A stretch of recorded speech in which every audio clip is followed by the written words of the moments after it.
Israeli aircraft strike rocket launch sites in Lebanon, military says.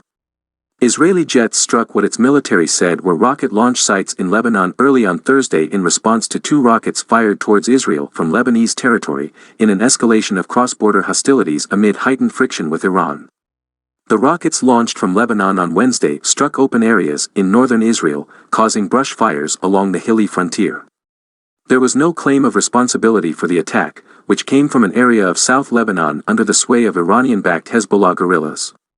Israel responded with several rounds of artillery fire on Wednesday before launching airstrikes early on Thursday, the military said. Military fighter jets struck the launch sites and infrastructure used for terror in Lebanon from which the rockets were launched, the military said in a statement, adding that it also struck an area that had seen rocket launches in the past. While Hezbollah's Al-Mana TV has reported on the Israeli action, the group itself was yet to issue any statement.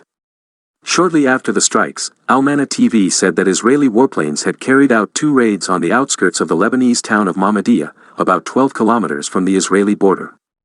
There were no reports of casualties. Lebanese President Michel Aoun said Israel's airstrikes were the first targeting Lebanese villages since 2006 and showed an escalation in its aggressive intent. Aoun also said in a tweet the strikes were a direct threat to the security and stability of southern Lebanon and violated UN Security Council resolutions.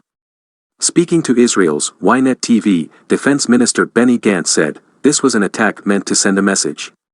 Clearly, we could do much more, and we hope we won't arrive at that." Gantz said he believed a Palestinian faction had launched the rockets. Small Palestinian factions in Lebanon have fired sporadically on Israel in the past. The border has been mostly quiet since Israel fought a 2006 war against Hezbollah, which has advanced rockets. Israeli aircraft struck Hezbollah posts in the border area last summer. Israel says its aircraft last struck inside Lebanon in 2014, though Al-Mana TV reported one such strike in 2015.